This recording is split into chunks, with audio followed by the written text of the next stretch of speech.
welcome to Grace and Lottie's. Elizabeth here. I have had kind of an idea for a video for a little bit, and I'm finally getting ready to sit down and do it. And it's kind of a funny video that's been in my head, but I have strangely enough fallen a little bit in love with these Noris colors. You can see them right here. Now, I did a video back at Christmas time kind of reviewing them, and the longer I've been with them, the longer I've liked them. So I thought, well, we'll come back and I'll show you how I like to use them, because it's a little bit different than how I used them in that video. Now, I've also got, you can see right here next to them, it says polycolor. These are actually my Progressos. I like them stored in this tin better because they store flat in a bag, a little bit better than the one that they come in. And so I've got these in here too. You can see they like to jump around. We were traveling, so these went on the trip with me. One reason I like these so much is you can see these two sets of pencils, because they're both flat. I'm gonna hold it up here and you can see how flat they will store like in a bag or something when I'm traveling is great. If I go with my polycolors, I've got this and it's a little bit bigger, and I'll show you kind of, you know, there they are. I mean, they're great, and I've got my tritones in here as well as a couple of polychromoses with it. And then typically my one Prismacolor white right there for blending in there. So you can kind of see those. This is a lot bulkier and it's a lot heavier. And we flew to San Diego this past weekend since we're getting ready to move and stuff. And I took all of this, and it was a little heavy in the backpack by the time it all got said and done when I had my laptop and all of that stuff. I was like, okay, we need to pare this down for traveling. So these have become my favorite for just easy coloring, you know, for doing simple. And it seems rather strange because, as you remember from the video, these on their own, the Norises, do not do a lot of deep color, but I found that when I pair them with the Progressos, I can get some really cool effects. So I got out my Lost Ocean last night for a little bit. I had not been in this book for probably at least since I did the crabs. That was the last time I've colored in this book. So you can remember the crab a day. That was, goodness, I think I finished that back in September, maybe October. There they are, right there. And I was just playing around with a picture that is still unfinished. You can see my goldfish right here that I have not finished yet. I'm kind of come back and hit it up a little bit every once in a while. But I saw this design here and I thought, oh, this would be a fun one. And I can use this setup that I'm going to use with the Progressos from Koh-I-Noor and the Norises from Staedtler combined, so that we can kind of create some neat effects with something simple, and a great way to travel with pencils because they take up a lot less space. One book, these two things, not a whole lot of space in my carry-on. So let's get started. One thing I'm gonna show you guys real quick that you may think is odd is that I don't have these in like rainbow order, but instead by number order. And this is how, if you buy them in the package, they're stored this way, because there's a top tier and a bottom tier that kind of come out like drawers. My package got so old it was falling apart. I mean, I'd had it for probably, oh goodness, going on 10 years now that I'd had these and hadn't used them a whole lot. And then I rediscovered them and I was like, oh, these are great. The reason why it's nice to keep them this way is because my first set are more of the primaries, and if you look at the color right here, you're going to notice that what comes out is more of a red, looks really pink, and this helps me remember that these are my primary shades, my kind of like if you got your Crayola 8-pack as a kid, these are the ones that would be in it, even though there's technically 12 here, but you know, kind of helps me keep track of these are the truer shades that I'm going to see. And these are kind of those fun secondaries, the lighters, the darkers, the thing you can use with those. So I keep them that way on purpose so I can remember, because I end up looking at these and go, now which one was the red? I can't remember. Is it this one? Is it that one? So that helps me keep that straight.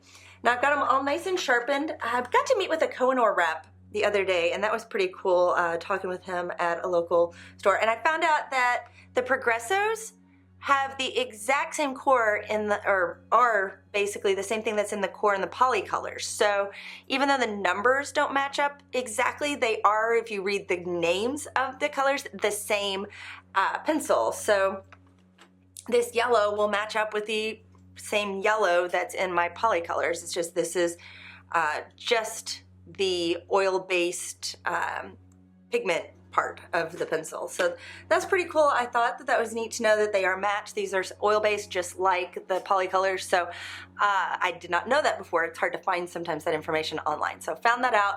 Thought that was pretty cool. Another thing that if you are wanting to do with them, and I would have to be really, really good about this, I never think about it. If you sharpen these, you can save the shavings to use like pastel in your work. Now that would mean that I'd have to remember, oh, I sharpened my yellow, dump my yellow out before I sharpen another pencil. I never remember that. So mine is always this ugly mix, and if I actually tried to use it as pastel, it would probably end up as a gross brown. So neat little fact though, if you are good about that, you can use them that way too. So to get started on this, I am just gonna start in, I like doing my bits here that you see, the plant things in cool colors, and then these kind of shell bits in warm colors. It's just something I've enjoyed in this book doing. So I'm just gonna start right out with this kind of seafoamy green that I've got right here. It is number 20. As you see, I broke most of these because I held them too tight when I got them, and they do break. So I've got a little bits of nubs and stuff that I'll use. I found that a lot of times my nubs are more comfortable to use in my hands, the way I can hold them. So not a huge loss on all of that. I will use my gold and silver that I bought extra outside of these. I found them at Michael's, kind of a random thing to find them there. I'm sure you can find them online as well. I'll put a link below for those. And I'll probably end up going back and hitting this too with my crystal gel pen, because I really like that gel pen quite a bit to give a little bit of sparkle when I'm done. But back to the main thing here that I'm going to work with these, the Progressos and the Noris. So I'm going to decide, and I think we're just going to start in, and we will we'll do all of these singular little bits of grass, this seafoamy green color. So we'll just start in here. Now what I'm going to do is I'm going to color lightly first, and then as I get in tighter, I'm going to color a little more dark right there, and then I'm going to come out light. You can see how bright these are. These are such vivid colors right there. I'll do this guy right here. If you hear some typing, my husband's over in my studio right now, typing on the computer, designing some business cards, having lots of fun, and emailing.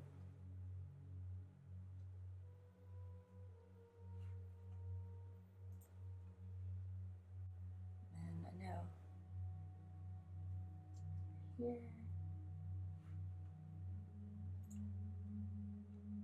Now some people like to work one area. I like to try to work one color and as much as I can around my design, rather than just one specific area. I tend to forget what colors I exactly used, and that's why on something, if I come back to it later, even though I've got it on film, I probably could just look it back up.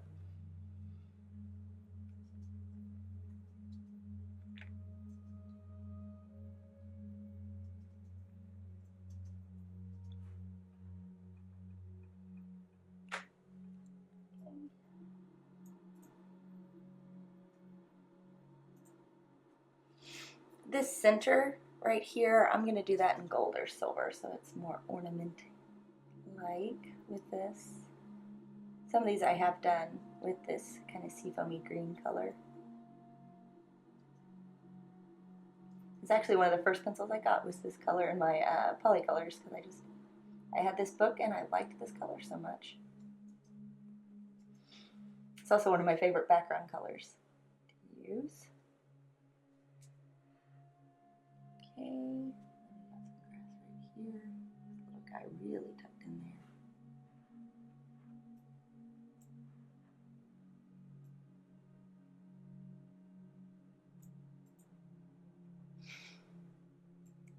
And I'm going to speed up as I do the rest of these. There's still quite a few more, and then I'll come back when we're ready to do the next step.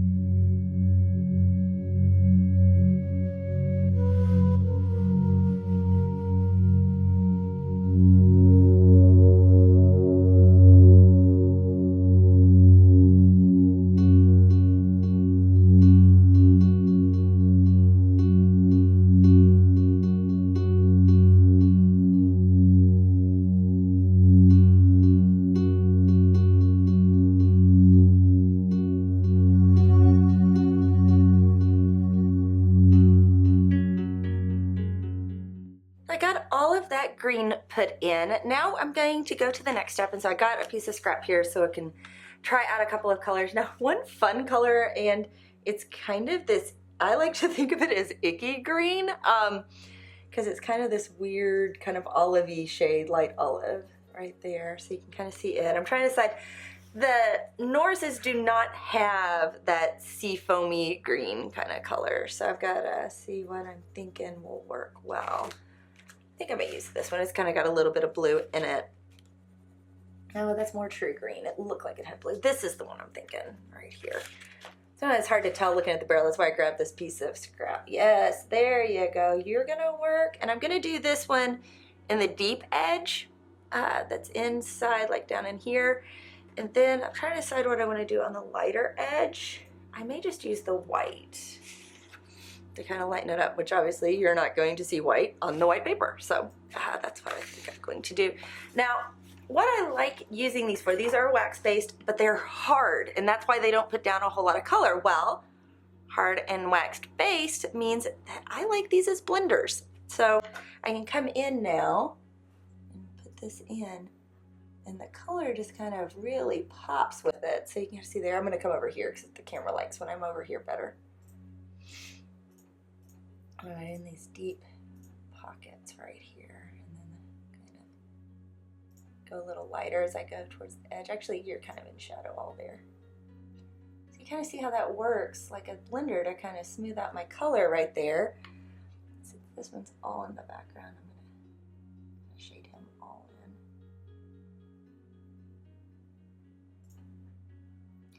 Now, the Norises do not have color names or numbers, so that's why I just kind of have to refer to them in the generic. Oh, I missed a little speck right in there. Look at that.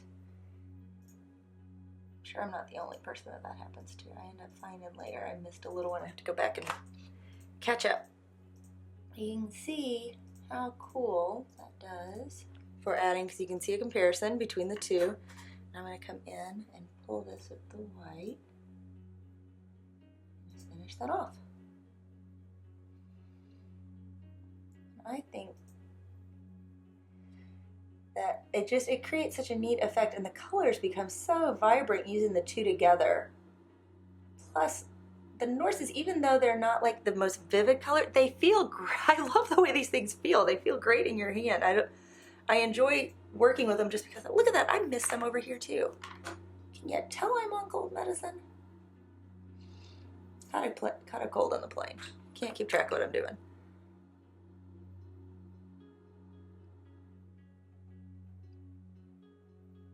Just that little bit of work right there, and this color comes to life. Just wakes it right up. I didn't finish all of these.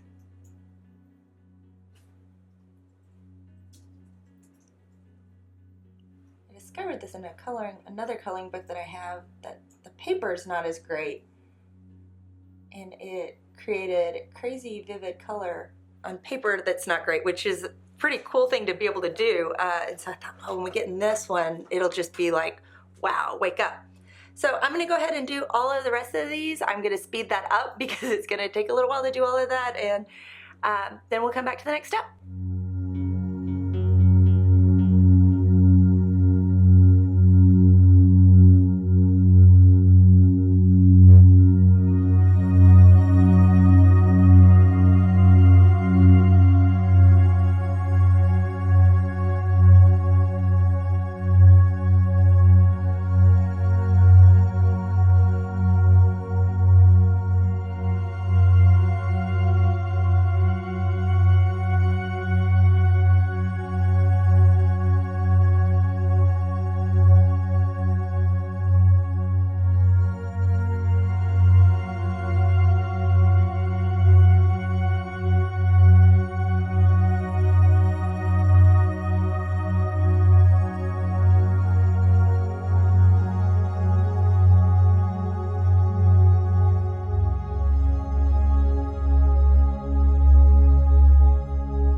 looking at these, they're pretty cool, but one thing I noticed when I was working with these before is that I can still go back in and add in another layer with these Norises. So I'm going to take the darker blue right here and just really hit inside of here to kind of really drive home those darker areas a little bit more, to kind of give a little bit more definition. Now it's really subtle, but it will give a little more definition, especially for these that are tucked behind others. Make those shadows really nice and deep. It's kind of surprised how much these could layer just because of, you know, the fact that they're student grade pencils. They're not, you know, super fancy in that way, and but they do allow for a lot of layering, and the transparent kind of nature that they're not super opaque allows you to do a lot with those layers. If you know that's what they do. You can use that to your advantage with these.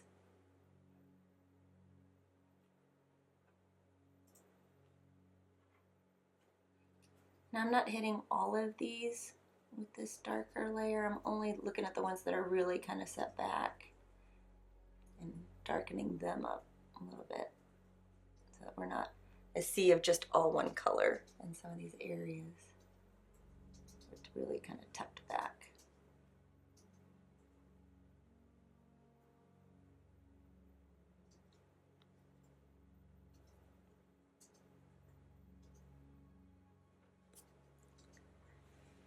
And then none of those are really that way. So you see how that now, just another little layer of dimension in there. So that's got those pieces of grass finish. Now I've got to sit here and try to decide what my next color is going to be. Caught a couple that I had missed in here, so I went and fixed those, as well as I went over to the other page over here and finished off those two. Same thing I did over here. This will be the last little bit that I show you what I'm doing for the coloring aspect, but I just wanted to show you some of the cool ideas that you can do with this. Now, both of these only have one purple, so what I'm going to do here is I'm just going to kind of color a little bit with that purple. And what I can do by doing this is I can, let's say, do that with purple over top. So you kind of see, now the purples are a slightly different shade. This one's a little more blue. But if I go over that with, let's say, this like dark, I'm gonna call it raspberry or magenta here, I get a different shade. Kind of take it up from the top. And then if I go up here with this pink, get a different shade as well. And let's say I go over it with blue.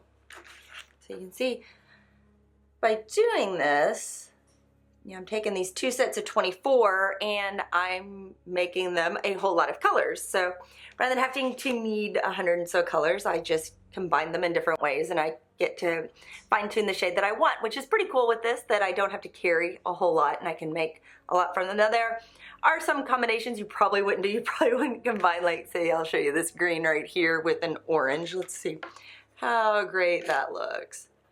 I mean, if I'm wanting that kind of shade of weird brown, I guess, but not one I'm probably gonna be using a whole lot. So that's why it's not like 24 times 24, but you get the idea on how you can combine different ones and create colors. Now, because the Norises don't have names on them, I'm gonna put the name underneath as close as I can with it. So know that it will be the best way I can describe it, because I haven't seen names anywhere and they don't have official like numbers on them. Whereas my Progressos do. So I'll have the numbers up on the screen for the rest of this for what I'm doing. But that's it for this. I'm going to be using the same techniques that I used already and just kind of finish this out.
I've done a bunch now, and looking at it, I'm noticing that it looks a little flat. So to kind of add a little bit more dimension, I'm going to take my dark blue right here, that my Staedtler dark blue, you can see it down here and up here, ooh. And I'm going to go through and just work in some shadows in here pretty hard, just to kind of help give it a little more depth, because a lot of times when you notice it looks a little flat, a little bit more depth, especially over here in the grass that's right here, I feel like it's a little bit flat. So I'm gonna work those shadows, and that's gonna be the last step for today in this one. And then in the next video, I'll come back and do all of the extra bits. So let's finish it up.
That has it finished for this one. I have enjoyed doing this one quite a bit, but as I've noticed through this one, I'm on cold medicine, so I keep missing pieces. So I've got this little bit of silver right here that I'm gonna finish off camera. But hopefully you caught it when you were doing it and don't have to go back and fix it. I feel like it's been kind of the story of this one, is going back and finding what I've missed and catching it up. So I hope that you have enjoyed this video. If you have, please be sure to like, share, and subscribe. And you can follow me on Twitter and Instagram. I'm at Grace and Lottie's. In the next episode, I'm going to be doing these bits that are in the middle in warm colors. So I'll be getting that going here in a little bit. So be watching for that, a nice fun part 2. So remember that art happens in everyday life. Make sure you're watching for it.